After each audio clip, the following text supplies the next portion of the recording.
नमस्कार सम्पूर्ण साथीहरूमा। आजको विषयवस्तु हामीले सदाझैँ राज्यका नीतिहरू कसरी पढ्ने भन्ने सम्बन्धमा। पहिलो कुरा हामीले विकास सम्बन्धी नीति, विकास नीति भन्छौँ हामीले, विकास सम्बन्धी नीति, यसको बारेमा अध्ययन गर्न गइरहेका छौँ। यो भनेको संविधानको धारा 51 र त्यसको पनि चमा रहेको छ। संविधानको धारा 51 चमा विकास सम्बन्धी नीति छ। अब विकास सम्बन्धी नीतिमा हामीले कस्तो कस्तो खालको विकासका नीतिहरूलाई यसमा समावेश गरेको छ भन्ने कुरा रहेको छ। सुरु गरौँ अब यसको पहिलो बुदामा क्षेत्रीय सन्तुलन सहितको समावेशी विकास, समावेशी आर्थिक विकास लेख्छौँ हामीले। क्षेत्रीय सन्तुलन सहितको समावेशी आर्थिक विकास गर्ने विकास नीति हो। अर्को शाब्दिक हिसाबले लेखौँ, भौतिक पूर्वाधारको विकास, यो लेख्न सक्छौँ हामीले। अर्को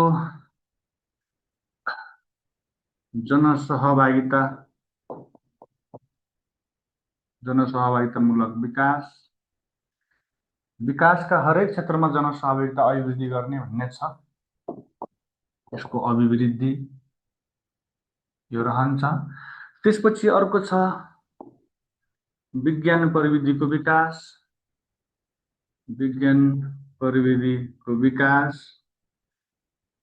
यो आउँछ। अर्को छ सूचना प्रविधिको विकास, यो आउँछ। त्यसपछि लिएर यसरी 5वटा विकास भइसकेपछि विकासको प्रतिफललाई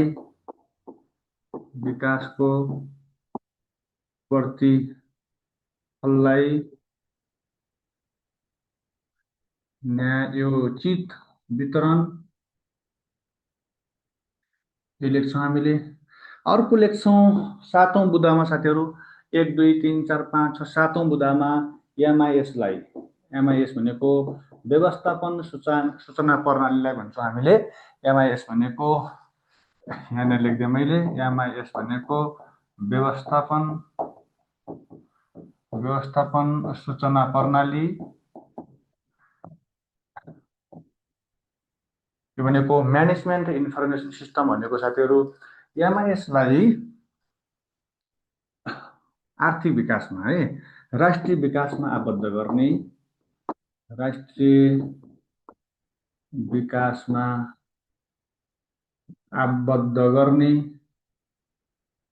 यो लेख्छौँ हामीले। अर्को लेख्छौँ लास्टमा हामीले जनसाङ्ख्यिक तथ्याङ्कलाई भन्छौँ हामीले, जनसाङ्ख्यिक तथ्याङ्कलाई समेत राष्ट्रिय विकासमा आबद्ध गर्ने सकिया। ल साथीहरू, तपाईले पक्कै पनि संविधानको राज्यका नीति अन्तर्गत विभिन्न सेवा समूहमा पटक पटक सोधिएको प्रश्न र सोध्न लागेको पनि प्रश्न हो यो विकास सम्बन्धी नीति। अब विकास सम्बन्धी नीतिमा मैले यसलाई सठिक तरिकाले लेखेको छु, जुन पुरै भाषा लेख्नु पर्दैन। अब विकास सम्बन्धी नीतिले पहिलो कुरा आर्थिक विकासलाई जोड दिन्छ। मैले यसको कलर चेन्ज गरेँ साथीहरू, यसले आर्थिक विकासलाई जोड दिन्छ। यहाँनिर आर्थिक विकासलाई जोड दिन्छ, यो कुराहरू लेख्छौँ हामीले। आर्थिक विकासलाई जोड दिन्छ पहिलो कुरा। जब आर्थिक विकास, त्यसपछि पूर्वाधारको विकासै विकास र विकासका गतिविधिहरूमा जनसहभागिताको अभिवृद्धि, यसलाई जनसहभागितामूलक विकास, विज्ञान प्रविधिको विकास, सूचना प्रविधिको विकास, आइटीको विकास, आइसिटीको विकास लेख्छौँ। त्यसपछि विकासको प्रतिफललाई न्यायोचित वितरण गर्छौँ। 4वटा 5वटा विकास भइसकेपछि अनि विकासको प्रतिफललाई वितरण गर्छौँ हामीले न्यायोचित तरिकाले। अर्को चाहिँ यहाँ व्यवस्थापन सूचना प्रणालीलाई राष्ट्रिय विकासमा आबद्ध गर्ने, एमआइएसलाई आबद्ध गर्ने र जनसङ्ख्यालाई आबद्ध गर्ने, एमआइएसलाई आबद्ध गर्ने जनसङ्ख्यालाई आबद्ध गर्ने भनेर यसरी हामीले विकास सम्बन्धी नीतिको बारेमा पढ्नुपर्ने हुन्छ। यसमा विकासै विकास आओस्, क्षेत्रीय विकास, आर्थिक विकास, पूर्वाधारको विकास, जनसहभागितामूलक विकास, आइटीको विकास, आइसिटीको विकास, विकासको प्रतिफलको बाँडफाँड, एमआइएसलाई विकासमा आबद्ध गर्ने र जनसङ्ख्यालाई विकासमा आबद्ध गर्ने, यसरी हामीले विकास सम्बन्धी नीतिको बारेमा धारा 51 को च को बारेमा यसरी अध्ययन गर्न सक्छौँ। यसै गरी साथीहरू अर्को फेरि लेख्न सक्छौँ हामीले नागरिकका आधारभूत आवश्यकता सम्बन्धी नीति। नागरिकका आधारभूत आवश्यकता सम्बन्धी नीति।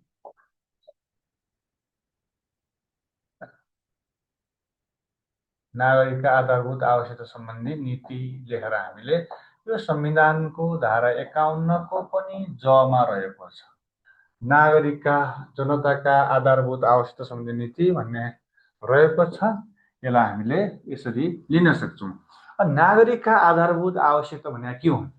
शिक्षा हुन सक्ला, स्वास्थ्य हुन सक्ला, यातायात, खाद्यान्न हुन सक्ला र स्वास्थ्य बिमा हुन सक्ला, यी कुराहरू नै आउँछन्। जस्तै सुरुमा नागरिकका आधारभूत आवश्यकतालाई हामीले यतैबाट लेखौँ, पछि उता बिचमा अटाउन सजिलो हुन्छ।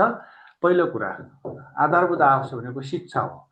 शिक्षालाई व्यावसायिक बनाउनु पर्यो। शिक्षालाई व्यावसायिक र रोजगारमूलक बनाउने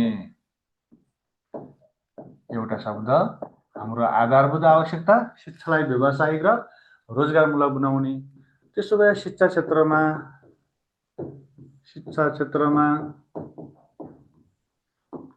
लगानी अभिवृद्धि गर्नु पर्यो। लगानी अभिवृद्धि गर्ने यो लेख्छौँ हामीले। त्यसपछि लिएर उच्च शिक्षासम्म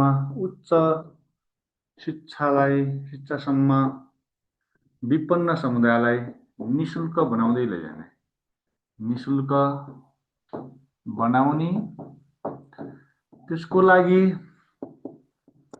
विभिन्न क्षेत्रमा, विभिन्न स्थानहरूमा सूचना केन्द्र तथा पुस्तकालयको स्थापना गर्ने। पुस्तकका हुन्छ, यहाँ मिस्टेक भएछ, पुस्तकालयको स्थापना गर्ने यो लेख्छौँ साथीहरू। अर्को लेखौँ हामीले स्वास्थ्य क्षेत्र अझ जनस्वास्थ्य क्षेत्र। यसमा एउटा छुटेछ, थपौँ है त साथीहरू। जनस्वास्थ्य क्षेत्रमा राज्यको लगानी अभिवृद्धि गर्ने,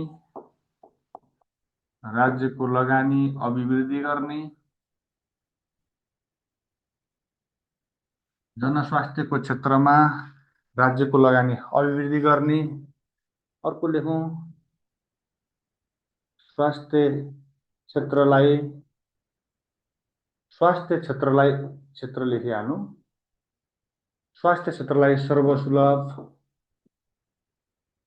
सर्वसुलभ, गुणस्तरीय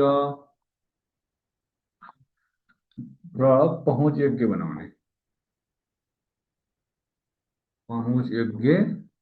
बनाउने लेख्छौँ हामीले। स्वास्थ्य क्षेत्रलाई सर्वसुलभ, गुणस्तरीय र पहुँचयोग्य बनाउने।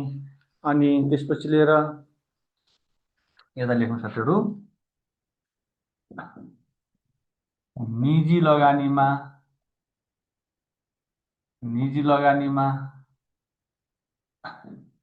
स्थापना भएका स्वास्थ्य संस्थालाई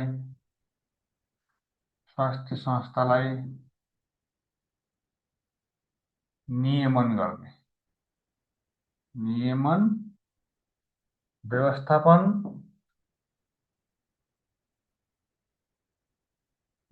व्यवस्थापन र सेवामूलक बनाउने लेख्छौँ साथीहरू हामीले यसरी।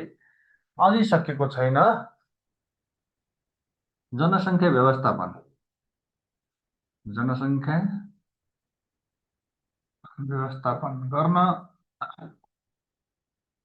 मातृ शिशु मातृ शिशु मातृ शिशु मृत्यु दर घटाउने अनि औसत आयु बढाउने, औसत आयु बढाउने यो लेख्छु साथीहरू। त्यसपछि अर्को थपौँ एउटा कुरा, कृषि क्षेत्रमा लगानी अभिवृद्धि गर्ने, कृषि क्षेत्रमा लगानी अभिवृद्धि गर्ने, कृषि क्षेत्रमा लगानी अभिवृद्धि गर्ने अथवा खाद्यान्न उत्पादनलाई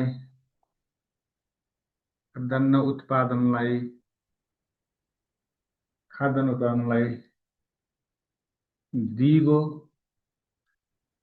बनाउने, दिगो वितरण गर्ने भन्छ। यो लेख्छौँ साथीहरू। त्यसपछि अब हामीले यातायातको कुराहरू लेख्नु। एउटा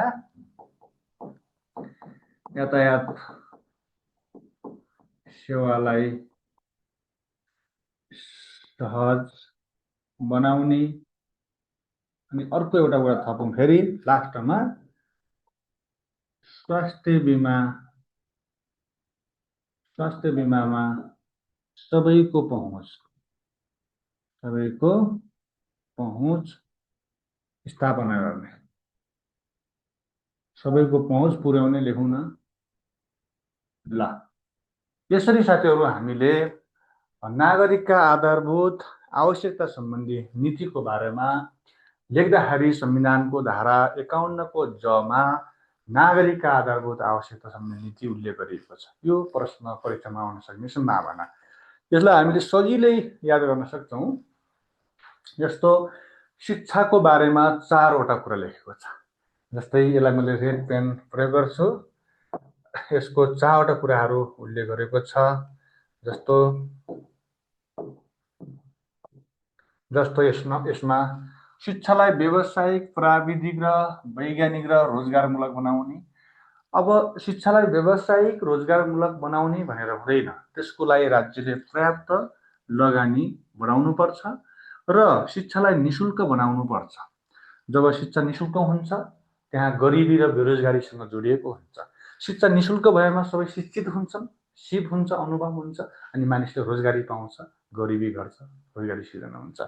अर्को छ ठाउँ ठाउँमा विभिन्न स्थानहरूमा सूचना केन्द्र तथा पुस्तकालयहरूको स्थापना गर्ने। काठमाडौँमा छ, केशर महलमा छ, त्यसपछि प्रदर्शनी मार्गभित्र छ, अनि आर्यनिसी भित्र छ, कीर्तिपुरको सेन्ट्रल लाइब्रेरी छ, केन्द्रीय पुस्तकालय भन्ने छ। यो ठाउँ पुस्तकालय खुल्ने भनेको त नागरिकको आधारभूत आवश्यकता नीति रहेछ। त्यसपछि अर्को छ, अब यो शिक्षाका 4वटा कुराहरू सकिसकेपछि स्वास्थ्यका 6वटा कुरा आउँछन्।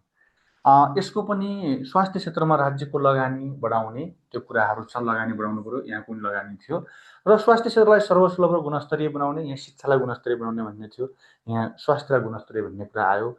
र अर्को छ यहाँ शिक्षामा लगानी गर्ने भन्ने छ, त्यहाँ पनि छ।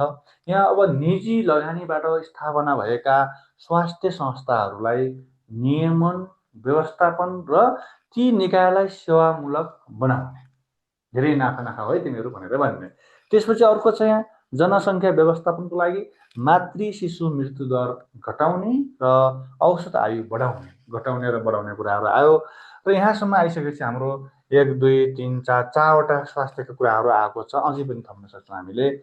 र अर्को खाद्यान्न उत्पादनलाई दिगो बनाउने, कृषि लगानीमा जोड दिने, खाद्यान्न उत्पादनलाई र वितरण प्रणालीलाई दिगो बनाउने, लास्टमा यातायात सेवालाई व्यवस्थित गर्ने, सरल, सहज र पहुँचयोग्य बनाउने, लास्टमा स्वास्थ्य बिमामा सबैको पहुँच पुर्याउने। स्वास्थ्य बिमा भयो भने 10% मात्र खर्च लाग्छ, 90% डिस्काउन्ट हुन्छ। त्यसैले यो भनेको नागरिकका आधारभूत आवश्यकता सम्बन्धी नीति भयो। अब यहाँ आइसकेको साथीहरू तपाईँले के पढ्नुभयो भन्दाखेरि 2टा कुरा पढ्नुभयो। एउटा विकास सम्बन्धी नीति, यसमा हामीले स्पष्ट तरिकाले विकासकै कुराहरू आउनु पर्यो। जस्तो विकास सम्बन्धी नीतिमा क्षेत्रीय सन्तुलन सहितको समावेशी आर्थिक विकास गर्ने नीति राज्यको छ। पूर्वाधार विकास, जनसहभागितामूलक विकास, विज्ञान प्रविधिको विकास, सूचना प्रविधिको विकास, विकासमा आइएमएसलाई आबद्ध गर्ने, विकासमा जनसङ्ख्यालाई आबद्ध गर्ने। के हो त एमआइएस भनेको? व्यवस्थापन सूचना प्रणाली, म्यानेजमेन्ट इन्फर्मेसन सिस्टम भन्ने हो यो। यसरी त्यसै गरी यो संविधानको धारा 6 मा उल्लेख गरिएको कुराहरू उल्लेख गरियो। अर्को छ यहाँ नागरिकका आधारभूत आवश्यकता सम्बन्धी नीति। एकदमै इम्पोर्टेन्ट कुरा, नागरिकका आधारभूत आवश्यकता भनेका के हुन्? नागरिकका आधारभूत आवश्यकता भनेका शिक्षा पनि हो, स्वास्थ्य पनि हो, यति मात्रै होइन, कृषि पनि हो, यातायात पनि हो, स्वास्थ्य त आइ नै हाल्यो। यसरी यी कुरा 4वटा कुराहरूलाई हामीले केही कुरा लम्ब्याएर थपेर हामीले 10-12वटा लाइन बनाउँछौँ। जस्तै यहाँ शिक्षालाई व्यावसायिक र रोजगारमूलक बनाउने भन्यो। अब शिक्षालाई रोजगारीमूलक बनाउनलाई के गर्नु पर्यो? लगानी बढाउनु पर्यो। राज्यले निशुल्क पहुँचको व्यवस्था गर्नु पर्यो। उच्च शिक्षासम्म निशुल्क बनाउने भनेको छ, निशुल्क पहुँच गराउने भन्छु। निशुल्क पहुँचको व्यवस्था, निशुल्क पहुँचको व्यवस्था गर्ने लेख्छौँ हामीले। अनि त्यसपछि लिएर विभिन्न स्थानहरूमा पुस्तकालयहरूको स्थापना गर्ने। अनि बल्ल शिक्षालाई के भन्छ त? सर्वसुलभ आधुनिक व्यावसायिक बनाउन सकिन्छ। जनस्वास्थ्य क्षेत्रमा लगानी गर्ने, सबैलाई पहुँचयोग्य बनाउने र निजी लगानीमा स्थापना भएका त्यस्ता स्वास्थ्य संस्थाहरूलाई सेवामूलक बनाउने, जनसङ्ख्या व्यवस्थापन गर्न मातृ मृत्यु दरलाई न्यूनीकरण घटाउने र औसत आयुलाई बढाउने कुराहरू रहन्छ। कृषि क्षेत्रमा लगानी अभिवृद्धि गर्ने, खाद्यान्न उत्पादनलाई दिगो बनाउने र यातायात सेवालाई सहज बनाउने, स्वास्थ्य बिमामा सबैको पहुँच पुर्याउने, यस्ता कुराहरू हाम्रा नागरिकका आधारभूत आवश्यकता सम्बन्धी कुराहरू छन्। अब यसै गरी अर्को नीति हामी हेर्छौँ। जस्तै अब यस्तो नीतिलाई हामीले कसरी पढ्ने, यसैमा जोडेर भन्छु म। क्लास अलिकति लामो रहन्छ साथीहरू, ठिक छ, धैर्य गर्नुहोला। अब यसमा नागरिकका आधारभूत आवश्यकता सम्बन्धी नीति भन्यो भने यो लेख्यौँ हामीले। योभन्दा अगाडि हामीले विकास सम्बन्धी नीति लेख्यौँ। यस अन्तर्गत हामीले अब कसरी यसलाई जोड्न सकिन्छ भन्ने कुरामा जस्तो अर्को एउटा कुरा म तपाईँलाई यहाँ देखाउँछु। यहाँनिर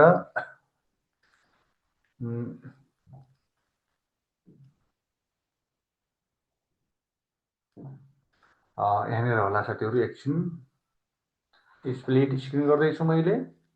अब ल यहाँनिर रहेछ। अब यहाँ तपाईँले हामीले नीतिहरू पढ्दैछौँ। भर्खरै विकास सम्बन्धी नीति पढाएँ। यहाँ हेर्न सक्नुहुन्छ हजुरले, यो संविधानका कुराहरू मैले तपाईँले किताबमै पनि हेर्न सक्नुहुन्छ। यो भर्खरै पढ्यौँ हामीले। विकास सम्बन्धी नीतिमा क्षेत्रीय सन्तुलन सहितको समावेशी आर्थिक विकासका कुरा, पूर्वाधार विकासका कुराहरू, जनसहभागिता अभिवृद्धि गर्ने कुराहरू, जनसहभागितामूलक विकास, विज्ञान प्रविधिको विकास, सूचना प्रविधिको विकास, प्रतिफलको वितरण, एमआइएस व्यवस्थापन सूचना प्रणाली, एमआइएसलाई विकाससँग आबद्ध, जनसङ्ख्यालाई विकाससँग आबद्ध, जस्ताको तस्तै ल्याइएको छ। यसको नोट चाहिन्छ भने तपाईँले कमेन्टमा नोट चाहियो सर भन्नुहोला। तपाईँलाई हाइलाइट गरिएका नोटहरू पनि आउँछ। अब यसमा यस्तै गरी तपाईँहरू, अहिले मैले लेखाउने समय छैन, यसकै कुरा भनिदिन्छु म। अब प्राकृतिक साधन स्रोतको संरक्षण र सम्वर्धन र उपयोग सम्बन्धी नीति रहेको छ। यसलाई कसरी लेख्नु त भन्ने कुरा रहन्छ। यसलाई ठुलो बनाउँ साथीहरू। यसलाई कसरी लेख्न सकिन्छ भन्दाखेरि जस्तो 6 नम्बरमा छ है, हामीले यसको नाम लेख्छौँ प्राकृतिक स्रोत साधनको संरक्षण र सम्वर्धन तथा उपयोग गर्ने नीति भन्यो भने 1 नम्बरमा यसकै संरक्षण, 1 नम्बरमा जे नाम छ त्यसकै संरक्षण गर्ने भन्छ हामीले है। 1 नम्बरमा जे नाम छ त्यही प्राकृतिक स्रोतको संरक्षण, सम्वर्धन र उपयोग गर्ने नीतिले नै त्यही भन्छ।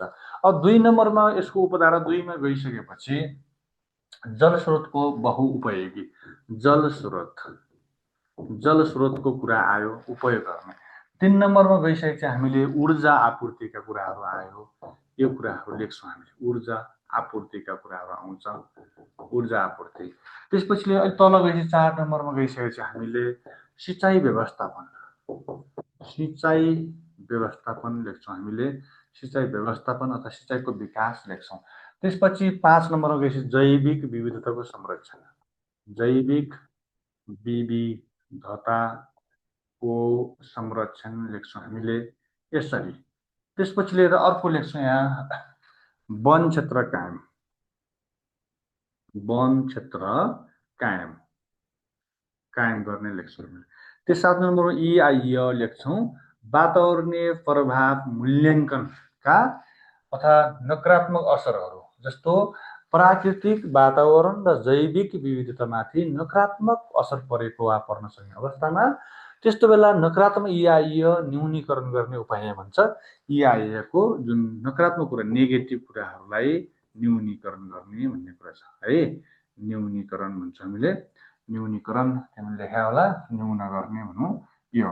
त्यसपछि अर्को कुरा यहाँ छ दिगो विकासका सिद्धान्त अवलम्बन गर्ने। 8 नम्बरमा दिगो विकासको सिद्धान्त भन्ने आइहाल्यो।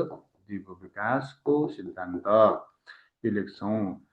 त्यसै गरी 9 नम्बरमा आइसकेपछि लास्टमा हामीले प्रकोप व्यवस्थापन अथवा विपद व्यवस्थापन लेखे पनि हुन्छ यसमा है। तपाईँले विपद व्यवस्थापन बस यति लेखे पनि हुन्छ। अथवा विपद व्यवस्थापनको ठाउँमा तपाईँले जोखिम न्यूनीकरण गर्न, प्राकृतिक प्रकोपबाट हुन सक्ने जोखिम न्यूनीकरण गर्न सूचनाको सम्प्रेषण, पूर्व सूचना, तयारी, राहत, उद्धार र पुनर्स्थापना गर्ने। यो भने के हो? विपद व्यवस्थापनको चक्र। विपद व्यवस्थापन चक्र भनेको पहिलो कुरा पूर्व सूचना दिनेदेखि लिएर सुरु हुन्छ। पूर्व सूचना, त्यसको तयारी गर्ने, आइ नै हाल्यो भने उद्धार गर्ने, बचेकालाई राहत दिने, बचेकालाई राहत सधैँ दिएर हुँदैन, पुनर्स्थापना गर्ने भन्छ विपद व्यवस्थापन चक्र सम्झिने हामीले यहाँ। ल हेर्नुहोस् त साथीहरू, कति सजिलै हामीले प्राकृतिक स्रोतको संरक्षण, संवर्धन र उपयोग गर्ने नीतिको बारेमा पनि अप्रेसन गर्न सक्दो रहेछ हैन। परीक्षामा आउने के लेख्ने भन्ने हुँदो रहेनछ। हेर्नुहोस् न, 1 नम्बरमा जे नाम छ त्यसकै संरक्षण गर्ने नीति भन्ने भयो। 2 नम्बरमा प्राकृतिक सम्पदा भनेको जल सम्पदा पनि हो, ऊर्जा पनि हो, दिगो विकास पनि हो, वातावरण पनि हो, वातावरणीय प्रभाव मूल्याङ्कन पनि हो। र हेर्नुहोस् त 1 नम्बरमा त्यसकै संरक्षण गर्छौँ, 2 नम्बरमा जल स्रोतको विकास गर्छौँ हामीले। हैन लेखा छ जल स्रोतको उपयोग बहुउपयोगी गर्ने भन्छ।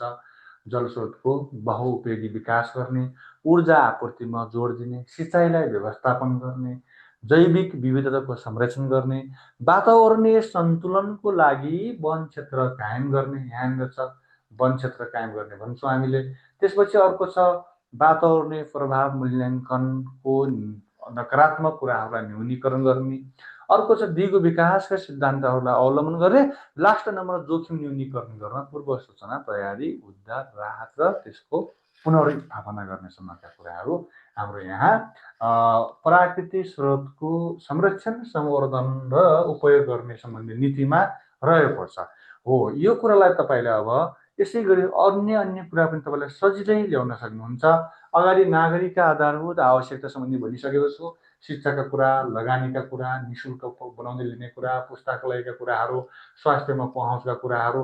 अगाडि एउटा कुरा छुटेछ साथीहरू त्यसमा है, परम्परागत चिकित्सा पद्धतिको रूपमा रहेको चिकित्सा पद्धतिलाई संरक्षण गर्ने भन्ने कुरा छुटेछ। यसमा जोड दिन्छु, अगाडिको थप्न मिल्छ। कहाँनिर आछौँ हामी भन्दा यो प्लस भयो, यतातिर जाउँ। यहाँनिर आछौँ हामी, अलिकति अगाडि बढौँ।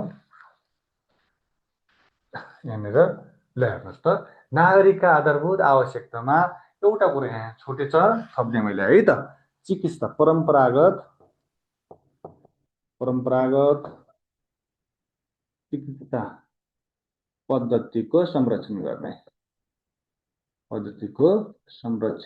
भन्छौँ हामीले। यति कुरा छुटेछ। यहाँ देखिएको छ परम्परागत चिकित्सा पद्धतिको संरक्षण गर्ने कुराहरू छ। अरू सबै कुराहरू आएको छ यसमा है। अवस्था आयोग घटाउने, अनि व्यवस्थित बस्ती विकास गर्ने कुराहरू, खाद्यान्नको कुराहरू, यातायात कुराहरू, स्वास्थ्य बिमाको कुराहरू। यसरी हामीले यी कुरालाई पनि सँगै जोडेर लिन सक्छौँ है त। यसरी हामीले यो कुरा। अब तपाईँहरूलाई एउटा सजिलो आइडिया के गर्छु भन्दाखेरि, अरू नीति पनि हाम्रो क्लास हुन्छ। हेर्नुहोस् है, अरू नीति पनि हाम्रो क्लास हुन्छ, नहुने कुरा होइन। तपाईँलाई म भोलि ल्याउने सब यसको लागि तपाईँलाई नोट चाहिन्छ भने एकछिन यो क्युआर कोड, यसरी तपाईँले यो क्युआर कोड आउँदैछ, क्युआर कोड लिनुभयो भने तपाईँले QR code preparation to expert हुँदैछ। क्युआर कोड लिनुभयो भने चाहिँ अहिलेको नोट सर र मैले के लेखाएको छु त्यो सबै आउँछ है। ल यहाँ नोट क्युआर आउँदैछ, हेरौँ। पक्कै पनि साथीलाई ठुलो बनाइदिएँ मैले। यो क्युआर कोड तपाईँले स्क्यान गर्नुभयो भने अहिले पढेका विकास सम्बन्धी नीति, जनताका नागरिकका आधारभूत आवश्यकता सम्बन्धी नीति, र प्राकृतिक स्रोतको संरक्षण, संवर्धन र उपयोग गर्ने नीति, तीनवटा इम्पोर्टेन्ट नीतिहरू हामीले भर्खरै छलफल गर्यौं। यो तपाईले क्युआर कोडबाट क्लिक फोटो खिच्नुभयो भने चाहिँ यी सबै कुराहरू आउँछ। भर्खर लेखेका कुराहरू यहाँनिर कति पेज छ, 4वटा पेजसम्म पुगेको छ। यी कुरा तपाईले ल्याउन सक्नुहुन्छ। मैले फेरि तपाईलाई देखाइदिएँ, कन्फ्युज नहुनुहोला। यो चाहिँ क्युआर कोड बहुत इम्पोर्टेन्ट छ, लिन सक्नुहुन्छ। एकछिन वेट गर्नुहोस्। यो साथीहरू, अब तपाईलाई यसै भन्दै गर्दाखेरि यी महत्त्वपूर्ण भिडियोहरू, यी पढाइ लेखाइका कुराहरू, जुन जीवन उपयोगी कुराहरू, हाम्रो सफलतासँग जोडिएका कुराहरू रहेका छन्, जसको अध्ययनले तपाईलाई मेरो सामान्य प्रयासले तपाईको सफलतामा ठुलो टेवा पुग्छ भने मैले गरेको कुरा मेरो लागि सामान्य कुरा हो। तर तपाईहरुको भविष्य उज्जवल हुनुपर्छ। तपाईले यी लेखेका कुराहरूबाट भोलि 10 नम्बरको प्रश्न आइदियो भने चाहिँ मैले महानराज ओली सरको क्लास लिएको थिएँ र मलाई ठुलो सपोर्ट गर्यो भन्ने कुरा तपाईको मन मस्तिष्कमा होस् भन्ने चाहन्छु। अब आउने दिनहरूमा तपाईले मेरो युट्युब च्यानल महानराज ओलीलाई लाइक, कमेन्ट, सब्स्क्राइब, शेयर गर्ने त छँदैछ, गरिरहनु पनि भएको छ, पक्कै पनि अहिले धेरै बढेको छ र अझै पनि गरिदिनु होला भन्ने अपेक्षा सहित आजको यो क्युआर कोड सहितको शेयरिङ गरेको क्लासलाई यही बिट मार्न चाहन्छु। बिदा हुँ। नमस्कार।